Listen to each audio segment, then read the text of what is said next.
All right, so here is a slideshow that we showed last year. We're going to show it again. Can you see it on Zoom? Give me a thumbs up. Okay, good. Okay, very quickly. This is last year's. Okay, so this is last year's goals. We had very high ambitions for last year. We got up to chapter 3.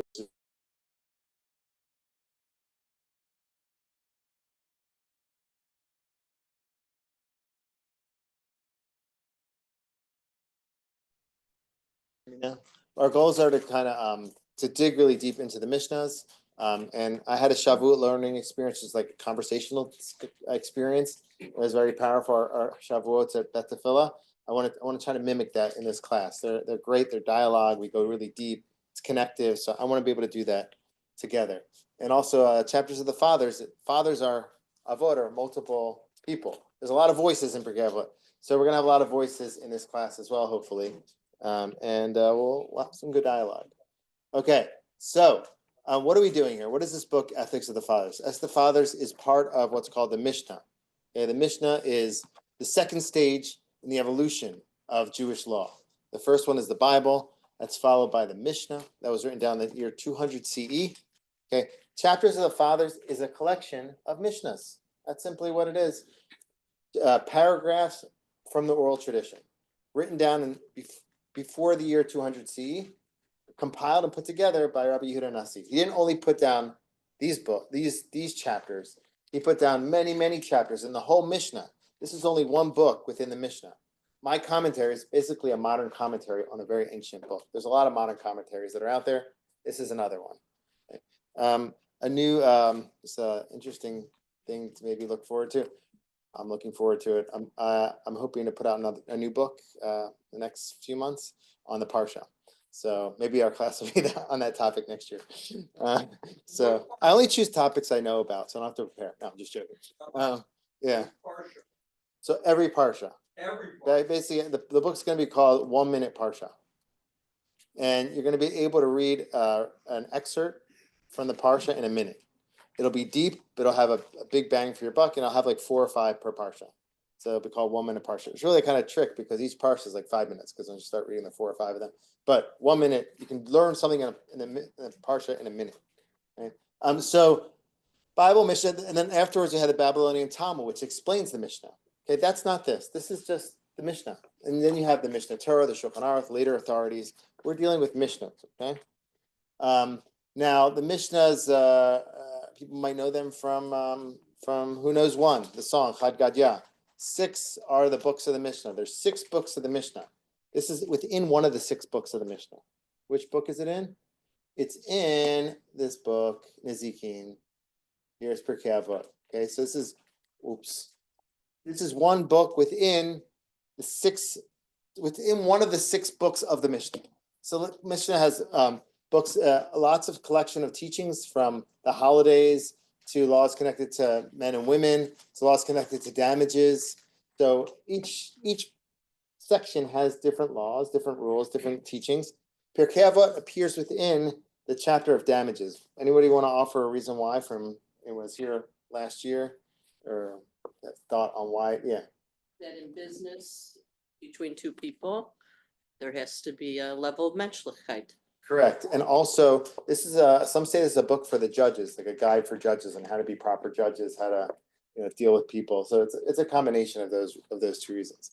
Okay, so we're just doing welcome Tara. We're doing like a little intro to the Mishnah. So this is what a Mishnahs look like. If you have like a collection of Mishnahs, you have a collection of Mishnahs. This is like just like standing up. Pirkei Avot will be in one of these. Okay, so we zooming in to one of the books, zooming in further to Pirkei Avot. That's kind of like. All right, so how are we studying Pirkei Avot? So I like to say Pirkei Avot are like tweets, or some people it was called today X's. Okay, it's an X. What's an X? An X is like a very short statement.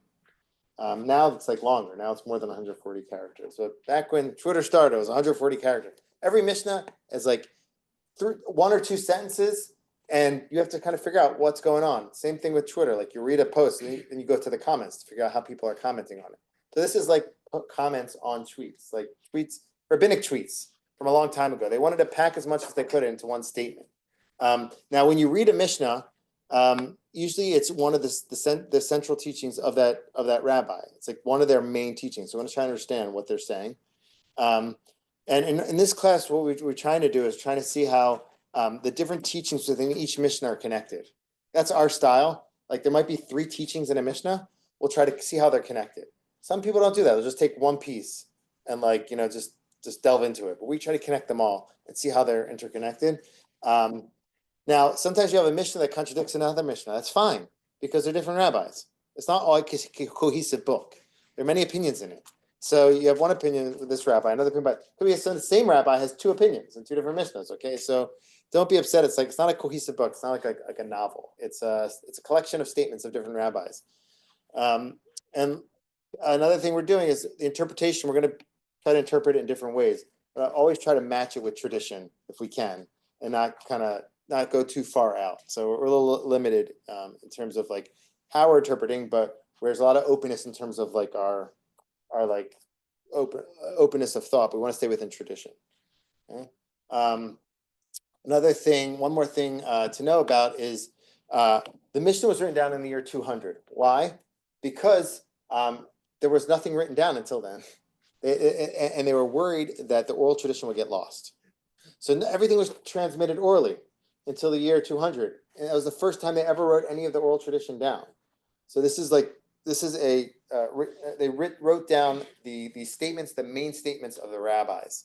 Until that time, they didn't want to write it down because they were afraid that things would get, they want to transmit it in person so parents would connect with their kids, and also like that things wouldn't get confused. You have a teacher teaching it versus reading it. You can read, people read one thing and multiple interpretations. They don't want that. After a while, though, the traditions kept getting lost. So they're like, let's write it all down. That's what the Mishnah is, like the transcription of the oral tradition. There are different ways to read the Mishnah. You can read it literally. You could just try to figure out like who was the author, when did they speak, what was the context. It's also historically. You could look for deeper meanings, and you could do it also intertextually, like connected to different parts of Pirkei Avot. We're going to be doing all those, okay? I'm not super historical. I'm not a historian. I'm like more of a philosopher. So that's where Sandy helps us sometimes with the history part. So like I'm not offering. I have like one Mishnah I interpret historically in here. More like I try to look for ideas. I like ideas. So we're going to try to do that. But if we can connect it to some sort of historical experience, we will. Like Rabbi Akiva lived in a certain time period. Maybe we can learn his teachings based on that time period or what he went through, his experiences. That's historically. But oftentimes I'll just try to look for ideas in there. I'm going kind of quickly through this because we did this last year, but for those who didn't hear it, hopefully you'll get a little bit of background. Finally, what's this book? The background behind this book is that I started out as a chavruta, as a study session between me and my father, like 20 years ago on Skype. Remember Skype? All right, a blessed memory. So Skype used to be a thing, and we were Skyping, and I would like send my father. I was in yeshiva, I got out of yeshiva, whatever. I'd send him teachings from Pirkei Avot, and he's my father, so we were learning chapters of the fathers, trying to stay connected. And that's kind of got the idea. Like, started really thinking about these Mishnahs. Like, this is a great way to learn. It's a great teachings here. Started to develop our ideas together. And the book came into fruition during COVID. Our community, I'll show you this. Our community went into quarantine, as everyone did. For a certain period of time, we didn't come to synagogue. During that period of time, our synagogue wanted to find ways to connect people to the shul, to traditions. People were saying Kaddish. They had to have something to do. They couldn't say Kaddish together. So I started sending out a Mishnah per day of Pirkei Avot. I started to write like a commentary so people could read at home. And then we have like this is an introduction to the book. This is the ceremony we send out. You give tzedakah, you read a Mishnah, you say a Tehillim, Kapitel Tehillim. And this is what we suggested our community did. So I got through 2 chapters of the book. So I was writing it, and then COVID. Then we were able to come back together in person. So I had a little extra time during COVID, all of us were home and stuff. So I just kept writing it, and that's how I finished it. So I put together the book, and that's how it kind of came into fruition through connecting with my father, through kind of sending out to the community. So there's a lot of my heart and soul in here. There's a lot of some COVID, there's a few COVID references in here also. Another thing that's interesting, there's a code word. Whenever I say it's possible that or possible explanation, that's usually my own interpretation. So like, I don't know, like I embedded my own interpretations in there. All right, any questions on this stuff? We went through it kind of fast, but. Okay, good. All right, so if you can get a book, that'd be great. I also have a PDF. You can, I'll send out the PDF or not. You can also just Google. It's on Academia. Academia. The website. There's a website. Just Google it. You'll find it if you want. You could download it, but it's better to have a hard copy. And also, I get money that way, so that's good. Not really. You don't make a lot from that. Okay, so it's good to have the hard copy though. Okay, so let's get going, everyone. Let's learn some Torah. Let's go. Let's get out of here.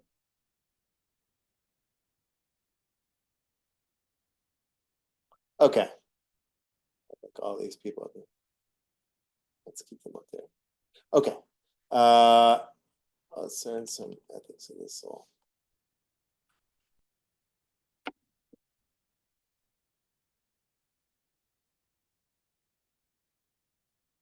All right, we are on page. What page is this? 123. All right, this is a what? We're starting with a. So this is page. There's some books here. If anybody wants. What? Can they see? What? What's the joke? He said, what page in the Chumash you looking Oh no, don't do that. If anybody wants, we have some extra ones up here.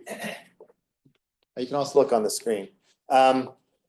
So this is we're starting with a really heavy Mishnah, a big philosophical Mishnah. Okay, this is like there's two philosophical topics in this Mishnah. Okay, so any a volunteer reader, someone read this the Mishnah. This is the Mishnah up here, and this is the commentary. Volunteer reader. This will count towards your final. You get extra credit. Good. I'll volunteer. Everything is foreseen, yet freedom of choice is granted, and the world is judged with goodness, and everything is in accordance with the preponderance of works. So really, there's like four statements in here. Everything is foreseen, right? I think I organized. Sorry, I organized this one second. Give me a second. Let's duplicate this.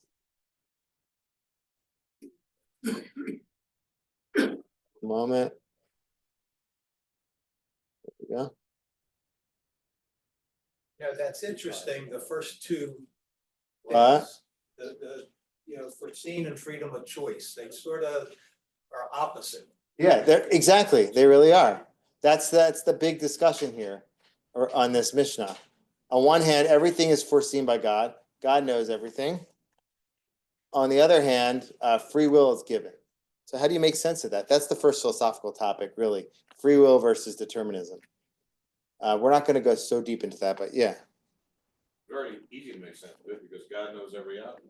He doesn't know which one outcome you're going to make at that particular time. Why doesn't God know that? Well, I mean, he knows because he's giving you free choice to make it. So it's not actually made until it's made. So the philosophical topic in the Mishnah, I want to go a different way, but there's two philosophical topics. Number one is the topic of free will. Just overall, what place does free will play in our lives? And then really, I want to kind of talk about the problem of evil. You know, that there's evil in the world. How does free will impact that or play into that? And I've kind of discussed a few approaches in connection to that. But the other question is not free will and evil, but free will and God's knowledge. So God knows everything, okay? God knows that you're going to try to hand that to her. You're going to hand that over to him. God knows that, okay? God knows I'm going to say it out loud, and then it's going to be uncomfortable. Okay, God knows everything that's going to happen, okay? God knows that that on Zoom you're going to be joining us. Everything that happens, God knows. Why we assume God knows that? We don't assume that God is perfect. We assume that God is perfect. God knows everything that we're going to do. Is that a fair assumption? If God's perfect, God knows what we're going to do. So if God's knowledge is perfect, then how am I free? How am I really choosing if God already knows what I was gonna do? That's like the classic question in connection to this. So Rabbi Akiva doesn't solve it. Rabbi Akiva just basically just affirms it. He basically says, let's find it. Lost it. Basically says everything is foreseen, but everything is foreseen, yet freedom of choice is granted. So he doesn't really solve it. So we have to try to figure out what he's saying here. We don't foresee it. I'm sorry, Robert, go ahead. No, sorry, so- We don't foresee it. Hashem foresees it. Correct. So We just have that knowledge that he does, but it doesn't get in the way of our free will to just. why not though? Let's say I know God already has everything. God already knows everything that's going to happen. God knows what's going to happen tomorrow, the next day. Well, how is any action gonna happen if you just don't use your free will to just do it? It How doesn't, free are you if everything's already planned? because I don't let that get in the way of making my choice. Okay, well, I don't either. No. Gets it? Judaism strongly believes that free will is a real thing. Like we have free will. So how do you make sense of it? So, yeah. Yeah, we're projecting on God that he knows everything. That's what we think he knows everything. He Uh, may not. And he may be hands off on stuff and let things play out. That's what the free will and So- choice is about. So- And, you know. So he's got God- lots of things to do maybe. He doesn't come here all the time. He's elsewhere, you know. correct. But so God chooses not to know, or God inherently doesn't know? I don't know that. Okay. I think we don't understand. Yeah, so We don't understand. that's the first answer. That's the wrong. Walk in his ways, but we don't understand everything. So that's the Rambam's answer. Okay, so Rambam says basically like this: like free will. I know humans have free will to the point that if you assert your free will, you can get to the level like Moshe Rabbeinu. Like you can do things with your free will. You can assert it, and you have free will. We are free, and God knows everything. How do you make sense of that? We can't, because we can't understand God. So that's basically his explanation. His explanation is like a non-explanation in a way. He's saying, I can't understand God's mind. That might be what Rabbi Akiva is saying. It might be what Rabbi Akiva is saying. You're gonna say, Relationship. You can't understand God's mind, obviously, why does God want the connection? So according to Maimonides, it's not clear that he doesn't have such a personal view of God. It's more like the more we become intellectual, the more we become like God. So I guess the more you get to know, the more you're living in that divine space. Others say something else. So I brought a nice interpretation here from, I don't know if we can read it. Is it big enough? Let's move these friends. Okay, this is from Ethics from Sinai. But I actually don't want to dig, this actually isn't the topic I want to talk about, but this is a good topic. It's a good topic of philosophy. There's different ways of reconciling it. Others say, this is another way of reconciling it. Some commentators seek to elucidate and clarify the Rambam's answer, pointing out that we perceive a conflict primarily because of the element of time. Very interesting. If the Almighty knows the future beforehand, then that future would seem to be predetermined. Knowledge by itself, however, does not interfere with actions. Our knowledge of past events certainly does not determine those events. So you can know about something, but it doesn't have to determine them. Like, I knew about what happened in the past, but it doesn't mean that I determined them happening. The problem arises out of the Creator's foreknowledge. He knows what I'm going to do before I do it. But bear in mind that the Creator transcends the dimension of time. God's above time. So God I'm trying to understand this. I don't know if I fully understand this. I actually don't want to dig so deep into this, but I just want to give you one answer that might be helpful. So he's saying, I thought this worked a little bit in my head when I read it. He says, the Creator transcends God's above time. For the eternal, whether we can understand it or not, there is no past, present, or future. So for God, there's no past, present, or future. God's above time. So if God's above time, how does that help? All things lie before him in a compressed, instantaneous now, as it were. So for God, everything that's going to happen in the future is happening now. Maybe that's a way to understand it. So everything's happening now. So past, present, future are happening now. So it's not that God is like planning the future. It's just all happening at one time. Can you understand that? I can't fully understand that, but it's an entryway into trying to make sense of it. Yeah. We live in the present. We don't know what's gonna happen. That's how I look at it, is that you only know what's happening. You don't at this moment. Correct. So That's right. for God, he's saying that God at each That's- moment, it's all that's packed your into them. free will. Your free will is just what you could do right now. So that's, you know what, I'm trying to connect that to, like, we don't know. God has control over everything, but we can only live in the present, whereas he knows everything for that. So that's a different way of trying to make sense of it. I don't want to get too lost in this because this is take a long time. And you might come out of this class and be like, oh wow, like what do we do that? But so I don't want to do that. But let's finish this and then we'll go into the topic I actually want to talk about. If the Almighty knows the future, he knows it not because he fixes certain controlling forces, which just later determine the choice, but because before him the future event of the person choosing is taking place now, so to speak. So that's one way to understand it. For God, God's above time. So everything that's happening now, past, present, it's all happening at the same time. So it's like it's not in time. So it's all happening simultaneously. So therefore, it's not like it's everything I'm going to happen. It's going to happen as dictated. It's all kind of seen now by God. Okay, that's one way to try to understand it. It's a difficult paradox. Okay, on one hand, you want to maintain God's perfection. You're saying that maybe we don't. On the other hand, we want to maintain free will. Some philosophers kind of speak that humans don't have as much free will as we think, but the Rambam and the mainstream Judaism does uphold free will. Okay, that's a topic of free will and foreknowledge. The topic I actually want to talk about is free will and the problem of evil. Because he talks about this, Rabbi Akiva. Rabbi Akiva says the world is judged with goodness. Okay, so he's talking about goodness versus free will. So what I wrote in my commentary about the free will defense. Okay, so the classic question is this, and this is kind of, if God knows everything and God's fully able to remove evil, and God's powerful, God can do it. So why is there evil in the world? So there's so much evil in the world, a lot of evil in the world. We all know about this. Baruch Hashem, we had some good news recently, but there's still a lot of evil. There's so much evil in the world, you know. And October 7th, Holocaust. There's so many bad things that are happening at this very moment. Horrible things.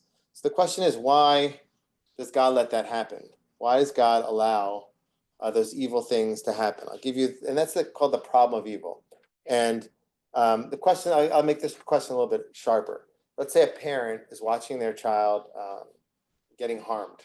Okay, so a good parent would try to intervene and protect their child. Watching their child being harmed, a parent would intervene. So we want to ask that about God.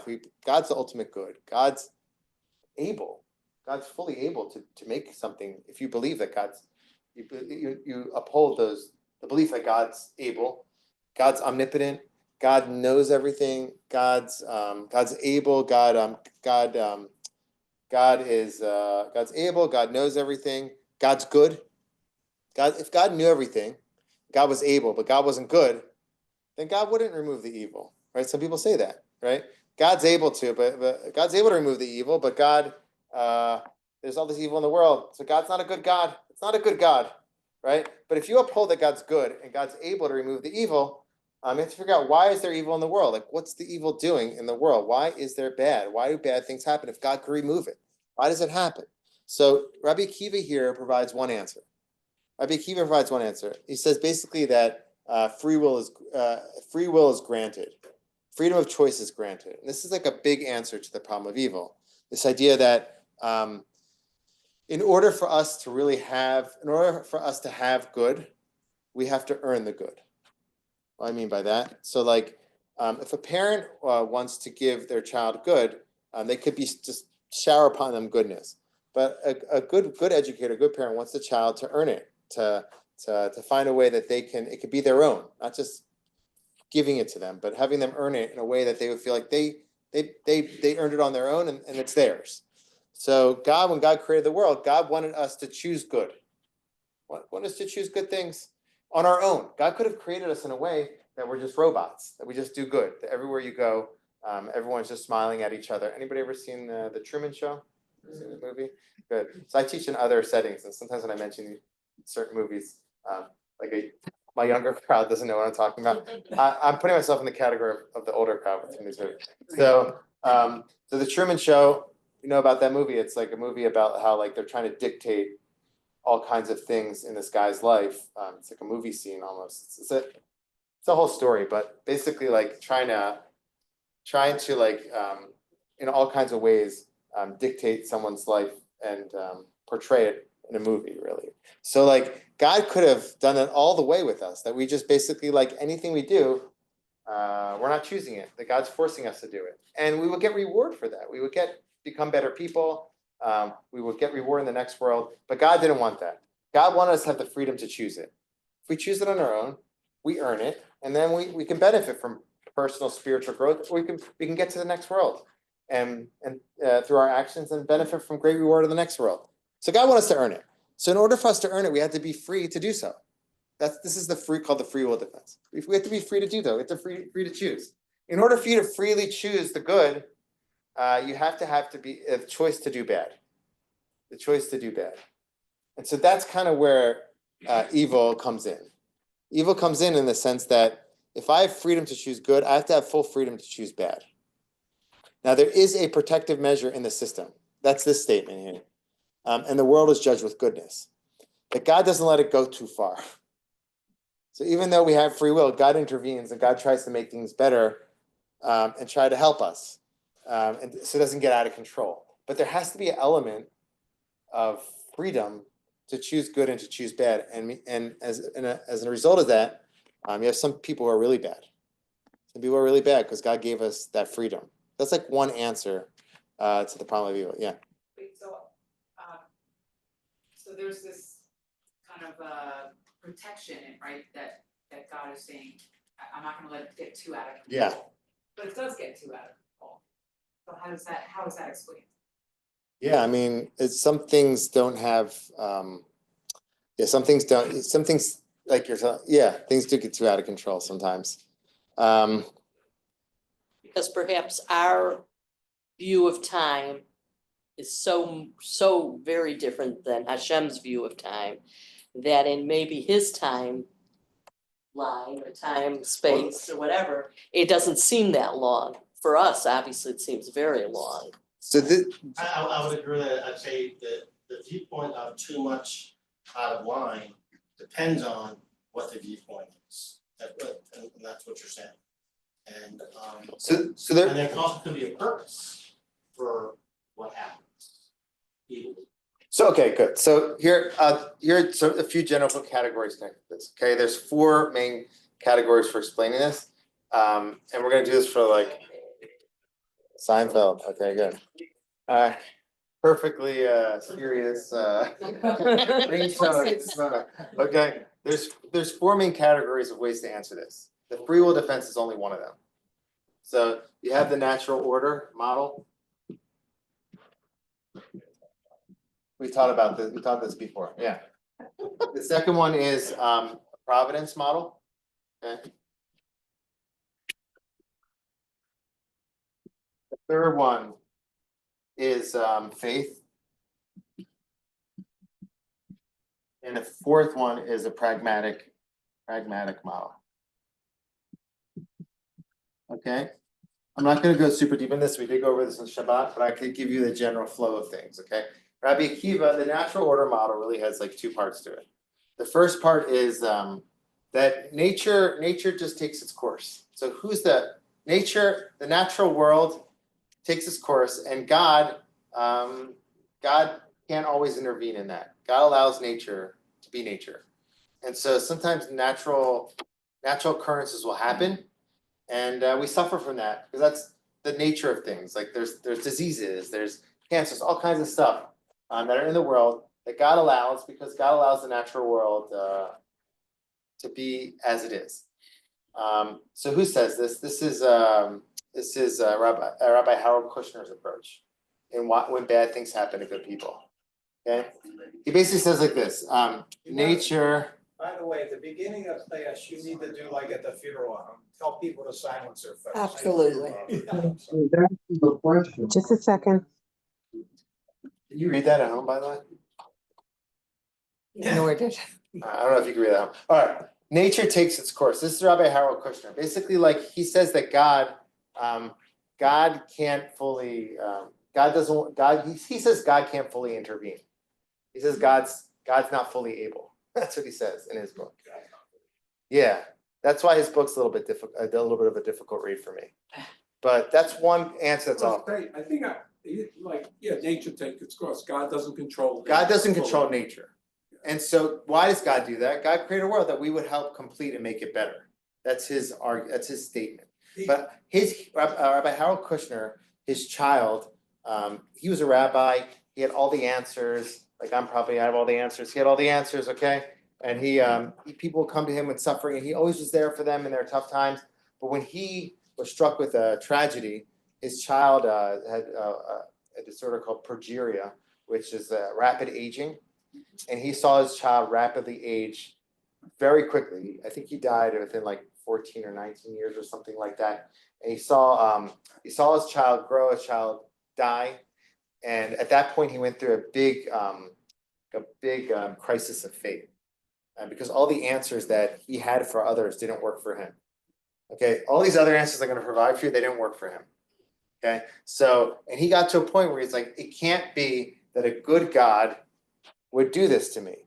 So he basically said, I can't say that God's not good. So I'm going to say God's not fully potent. God's not omnipotent. There are things that God allows to happen. The natural world is not something that God controls. Now, God's always there for us when bad things are happening. God's there to comfort us. But God basically says God's limited in God's ability to control the natural world. There's a lot of chaos in the world, and that's not under God's dominion.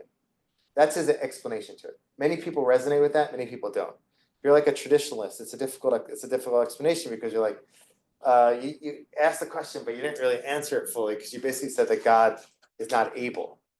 Okay? How do you explain 10 plagues? What? How do you explain Exodus and 10 plagues and all those things that happened? The miracles you're saying? I don't know. It's a good question. I mean, He's a rabbi. yeah, that's the topic of miracle. Yeah, it's a good question. We'll hold on to that. There's another part of the natural order model is the free will defense. It's similar. That God, it's not that God's not able to, but God allows God removes God's self, allows the natural order of things to happen. Evil people, mean people, people will harm other people. God allows that to happen. But it's not because God's not able. God allows that natural order to happen so that we can have free will. That's the answer here. Free will defense.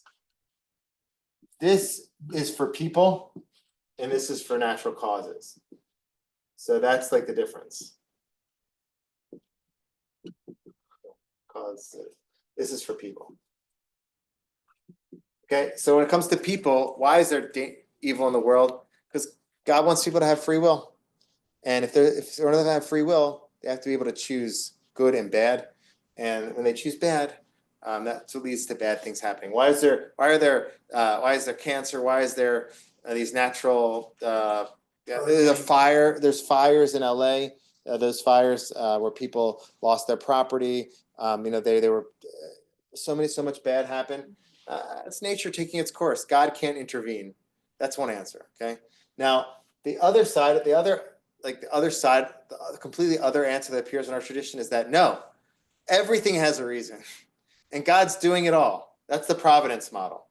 Okay, the providence model is basically like every single thing has a reason, and God's behind it. Okay, so let's say something bad happened to some of the fires in LA. It was to teach you a lesson, or somebody was suffering with some sort of ailment or whatever. It's to help you maybe fix your ways, or maybe it's to help you take a look at yourself in a better way.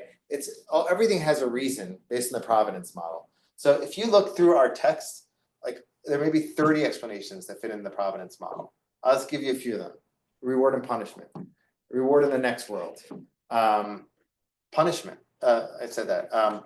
Personal growth. All these things happen to help you become for a reason. Okay. And so it's really a different approach that appears in our tradition. The third approach is basically the faith model, which says everything happens for a reason, but we don't know why. We don't know why. God has his reasons. God knows what God's doing. That's like the faith model. And the fourth model, I think this could be helpful for some people, is Rabbi Soloveitchik. He talks about a pragmatic model. He goes, I don't know why things are happening. I don't have answers. I don't have all the answers. But I do know that when people are suffering, they need to make use of that suffering and use it for something good. See, he spoke after the Holocaust. This might be answer a little bit to what Tara was asking. Rabbi Soloveitchik says, I don't have the answers. I'm not going to tell you it's only because of free will, because I don't know the reason. I don't know the reason for the Holocaust. I don't know the reason for October 7th. I don't know why God's doing all that, but I do know that I have to think about how I can make things better from this tragedy, how I can grow from it, what I can do to use it for growth and for good. And so basically, like, this is basically saying it's similar to the faith model because we don't understand. But this model is basically saying I have to use my suffering. Rabbi Soloveitchik has a statement. He goes, there's a big claim against the person who wastes their suffering.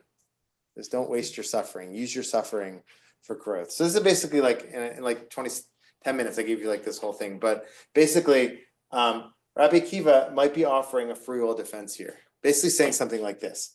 Everything is foreseen, meaning God, we have faith that God knows what God's doing. But nevertheless, we're going to offer an explanation, the free will defense, that maybe some of the evil that happens is because God wants us to have free will. Nevertheless, God intervenes to make sure that doesn't get out of control, or that God guides things along the way. And the last piece here is everything's in accordance with the preponderance of works.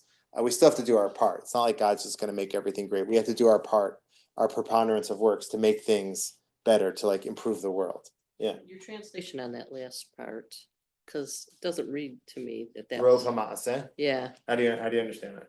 well, Maaseh are journeys. So, Mas. You could read it as journey. It's not. Yeah. I mean, that's not necessarily though. no, That's I a don't creative know. reading. That's why, no, it's not. I don't think it's that. How are you reading it then? No, it says, and all that's, to me, all that's before you are like all your journeys, meaning the first part, when you always say how to connect all the Yeah. parts, I would say the first part connects that you have to keep all these things in mind as you go on your journey in life. Not necessarily, I wouldn't have. Oh, I don't know. It just, it seems like big Connect. words for a smaller idea. Yeah. Yeah, that's all. So we kind of went through like a lot there, but anybody have a thought or something or thinking when I was talking about that? So am I providing you the answer to the problem of evil? Rabbi Akiva is providing one answer. I sometimes find for myself the Rabbi Soloveitchik's explanation is helpful in the sense that in the end, we don't really know why God's doing what God's doing, but we do know that we have to do something. And that's kind of like how I felt, especially after October 7th. You know, it's like you can't explain. You see those videos. You've seen. I can't take the footage out of my head. You know, it's always going to be there. So it's very difficult. And how could those things happen? How could God allow those things to happen? I don't know. I don't really have an answer to that. That's a case you could make for God intervened and caused it to happen because Israel was so divided So- and so against itself. So that would be this. That would be. They needed to. So that would be, if you take October 7th, you can explain on each model. The natural order model will basically be like, hey, there's evil in the world. The natural order of things is sometimes people do bad things, people have free will, and as a result, bad things can happen. That would be this explanation. I struggle with that. I struggle with Harold Kushner's approach because I believe that God's in charge. I believe that the natural law doesn't dictate to God what to do. I struggle with his approach. What? Could it be, is it possible that there's a little bit of truth in each one of So them? I think that. So if you Google my name put like the search words tragedy, I wrote an article on this. I basically said like my approach kind of connects to all of them. So I think there's a piece in all of them that is true. But so if you think about it, so October 7th or whatever tragedy you want to choose in your head, maybe you had some sort of bad thing happen at one point. So we'll take October 7th, although it's still like really fresh, but like I'll just show you how people have described it. Okay. So some people will say basically like that's just there's evil in the world. That's the way it is. And sometimes it's just going to poke its head out and do horrible things. God swoops in and God tries to help and make things better, you know, but nevertheless, that's the source of evil. The providence model basically would try to offer you an answer for it. Am Yisrael was divided. Am Yisrael was so not united. You saw what happened after all those tragedies. We came together. We became a stronger people. We united. We found tradition. There's so much. The truth is, so much good came from so much bad. So much good came from so much bad. Was God behind that? Was that the reason? Do you know the reason? I don't know if we know the reason, but that could be part of what God was doing. That could be part of it. Now, you could ask, so why did God have to do something so bad for all that good to happen? It's difficult. I struggle with the providence model because I feel like you start playing God. During COVID, when COVID first happened, there were many rabbis who had explanations for it. I really tried to stay away from that. I heard stuff that you wouldn't even imagine. Like I heard rabbis saying, we were talking in synagogue, so God removed us from synagogue. Good, that's great. You just got removed from synagogue. In the meanwhile, hundreds of thousands of people are dying because you're talking in synagogue. I don't know. It's a bad thing, but people were involved. COVID in Hebrew is kavod. Kavod is honor. We were seeking too much honor, so God brought COVID. Kavod. That's it. But that's a providence explanation. What's the providence? That I can try to know what God's doing. Now, I struggle with this model on its own because it turns you into God. It starts saying, Now, on the other hand, I don't want to get rid of it. I don't think we should get rid of this because this is the predominant model in our tradition in terms of quantity of texts. If you go through the Talmud, you have reward and punishment. The Kriyat Shema. The Kriyat Shema speaks about if you do this, you're going to get rain. If you don't do that, God's going to. That's providence. I see I'm not getting rain. Why? Because I'm not doing the Torah. So the providence model is a central model in our tradition. There's many explanations that are offered. It goes to such an extreme place where they'll say women struggle with childbirth because God wants them to pray to God. I would never say that to somebody. That's a tough text, but that's a providence model text. Most texts you find on this topic will be providence models texts. Like, why is this happening? You're being punished. That is a statement in our tradition. I'm not saying that's not like the main approach. There's many approaches with it. That's one of them though. Yeah. I'm just wondering, what about the concept of, souls through coming back? So that's the same. That would be providence. So providence model assumes that I can explain things. This one says I can't. This one basically says that's the natural order of things. That's the way it is, But this one's basically saying, oh, you know why? I've heard there's rabbis who write about all right. So, but the providence model, what was it saying there? Remember what the last thing I was saying? So people say okay, so why did something bad happen to you in this world? Because you did something wrong in your previous lifetime. That's an explanation. Or maybe things are not going well for me in my life right now, but that's fine because all the reward I'm going to get it eventually in the next world. That's an explanation. All these providence model explanations is one version of answering the problem of evil. I think that's valuable because our texts say it all the time. However, and also I want to believe that God is speaking to me. I want to believe that God's in contact with me. I want to believe God's trying to show me things. I don't know all the time exactly what. I don't know why that got shut off or whatever, but I want to believe that God's in touch with me. If I go with that all the way, I become like God. And I become like a prophet. And many times people are false prophets. So we have to be careful of that, going with all the way. The faith model comes to balance that out a little bit. The faith model is the central teaching within the book of Job. The book of Job, Job went through so many bad things. All of his friends had all the answers. They had all the providence model answers for him. But Job, at a certain point, God taught him that God's above human knowledge. And at a certain point, it says Job put his hand to his mouth and had no more things to say. And at that point, all of his destiny, his fate changed back to good. So it seems that that's one of the central messages of the book, that God knows what God's doing, but I can't explain it. This is very different than this. This is I can explain it. This is basically, I know God knows what God's doing, but I don't have I don't have an explanation for it. Okay, and that seems to be the whole message of the book of Job. All of his friends had all the explanations. This is kind of what Harold Kushner felt. People kept coming with all these explanations. He's like, those don't speak to me. They don't offer me comfort. The final message, final approach is Rabbi Soloveitchik, which is the pragmatic approach, which basically says, similar to the faith approach, I can't understand. I'm not going to give you any of these answers, really. However, I'm gonna ask you to do something now. Don't focus on the past, focus on the future. Focus on what you can do. And I think that's a lot, for me, this is a helpful approach. Post October 7th, or overall, like, you can get caught up in why is God doing this to me?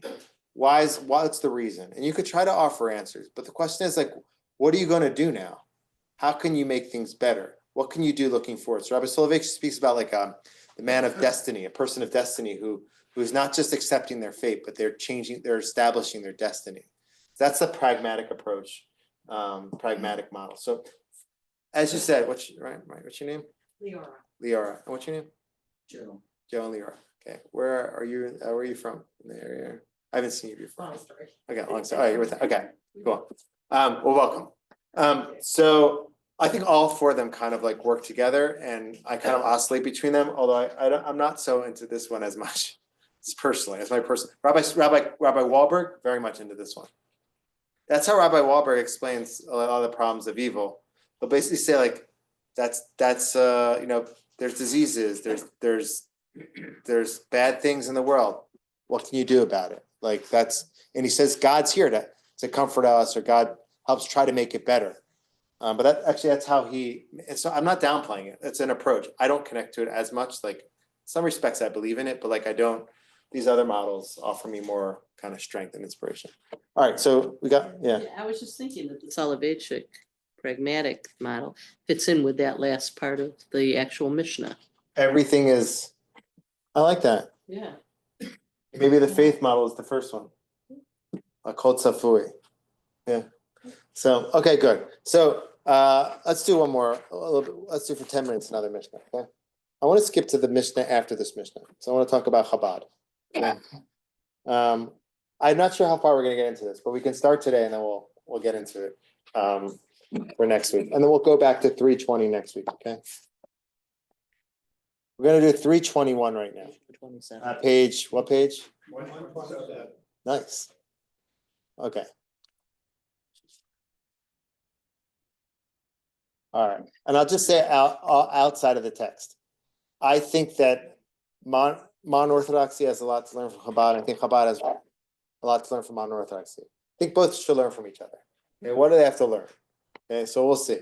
So let's learn this Mishnah. Rabbi Eliezer ben Azariah says, if there's no Torah, there's no worldly occupation. Okay? So if there's no Torah, ain't derech eretz. What's derech eretz? Like, what is that? So it has some derech eretz. Has some manners or what? Respect, or be a mensch, be a good person. Or derech eretz could also mean involvement in the world. Be involved in the world. Rabbi Hirsch spoke about Torah with derech eretz, being involved in the world. So you need worldly occupation, and you also need Torah.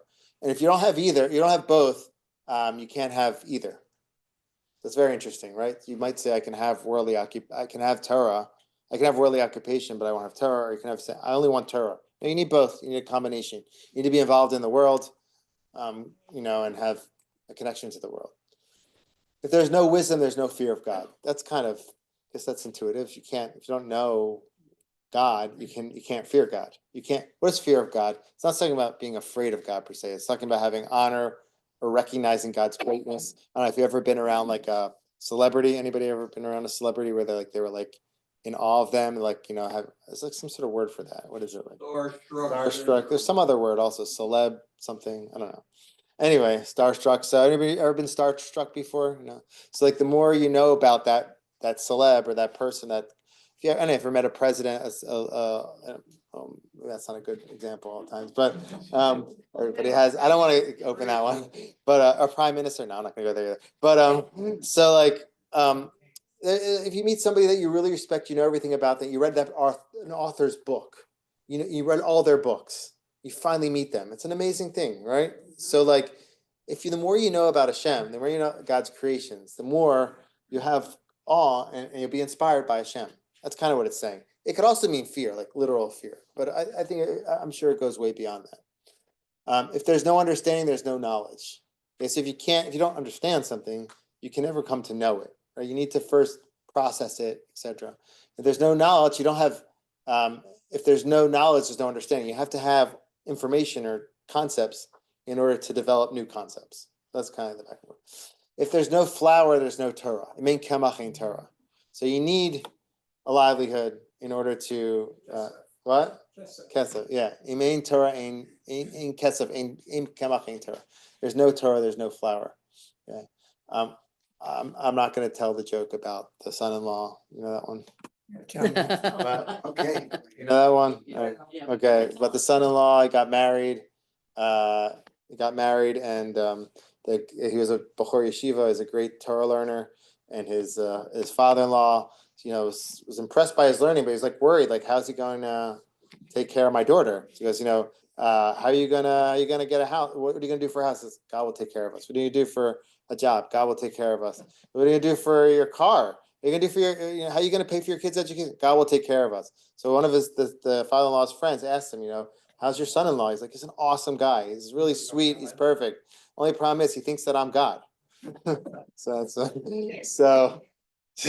good one. It's a classic joke. But so the idea is that, like, it's not enough just to say that. It seems to be they're saying you also have to find a way to have means to support yourself in some ways. Okay, so that's the Mishnah. So the Mishnah is really straightforward. It's basically you need this and that. It's really about balance. Now, I was reading this Mishnah and I realized there was a few topics in here.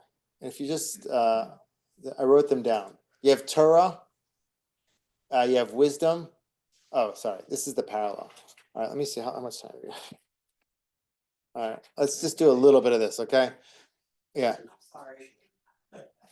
Just a quick question Yeah. because, obviously this is a big topic in Israel and certainly in other, like Haredi communities. If there's no Torah, there's no flour, and if there's no flour, there's no Torah. Mhm. Like, how does that jive in certain communities that believe That they should just learn all just that. be Torah? Yeah. So they might quote a different Mishnah. Serious. They might Is quote. that real? Yeah, there's a lot of teachings. There's some. So we once had like at a men's learning session, we had like a debate on this, and I took actually the ultra orthodox Haredi side, just like, I don't know, thought it was interesting. So I also was in those circles, so I know a bit about that. They won't necessarily quote this source. They'll quote other sources. There's a source in the Rambam, for instance, Maimonides, that says anybody who wants can become like the tribe of Levi. Tribe of Levi didn't work. They were supported. They were Torah learners, and they were supported by the other tribes. So anybody who wants can assume if they learn Torah and they're supported by others, that's like a worthy engagement. So they might say either that we're not applying this Mishnah, or they may say this is overall direction for people. But if anybody can go on the path of Torah, they can learn all day, and God will, and they'll find a way to have their sustenance, I guess, or they have people supporting them. That would be a worthy endeavor. So they may reinterpret it, or they may say they might not just quote this Mishnah or not apply it. There's so many statements in the sages. So this is a pro this world Mishnah. Okay, but there's others that are not. There's there's within Pirkei Avot, there's a teaching by Rabbi Yaakov that says this world is like a banquet hall to the next world. Prepare yourself in this world so you get into the next world. So that seems to be like this world's only here for you to get to the next world. So do the most spirituality as you can to get to the next world. I'm not saying I would say not to have livelihood, but there's texts that go both ways. But they might say this is for the general masses, but not for individuals. So there's different ways to go with that. I think we're kind of running out of time. When you So were in yeshiva, they never told you how many hours a day you were to study. when I was in yeshiva, we were expected. It was seminary, so we expected to study every moment of the day. I mean, we did. Yeah, we ate, we slept, we learned, and we burn out. Many of my friends did burn out from that. I actually burned out at one point. I had a time when I was like, I had to kind of like, I did that for like 2 or 3 years, and then I like had a time where like I was like a little bit burnt out from that. Thankfully, I came back. Some of my friends didn't come back. Yeah, I mean, so it depends which circle you're in. If I wasn't in an ultra Orthodox yeshiva, I was in a what's called a national religious yeshiva. So in those yeshivas, they would say like, you try your best to learn as much as you can. At a certain point, you have to be involved in the army. You should be involved in the workforce if you can. Of course, they had an arrangement where you'd study in yeshiva for like Hesder yeshiva, which would be like a year and a half of yeshiva, and like or 2 years yeshiva, 3 years army, or they had what's called Hesder Merkaz, which is 6 years in yeshiva, and then you go into the army. But they encouraged us to be in the army. They encouraged us to be involved in the world. There are other seminaries that don't. Now I read a book. I read lots of books from like more Haredi, ultra Orthodox like authors, and like there's some books that say you should only be doing a few things a day. You should be studying, eating, sleeping, and praying. That's what that book said. So how does that work with raising a family and having parnasah and having money and all those endeavors? They say if you have faith in God, in your father-in-law, everything will get taken care of. So, anyway, there's a lot to say on that, but this text actually is not. This is not a source text that we brought in those circles. They would probably bring other sources. All right, we'll come back to this next time. Okay, we'll do Chabad next time.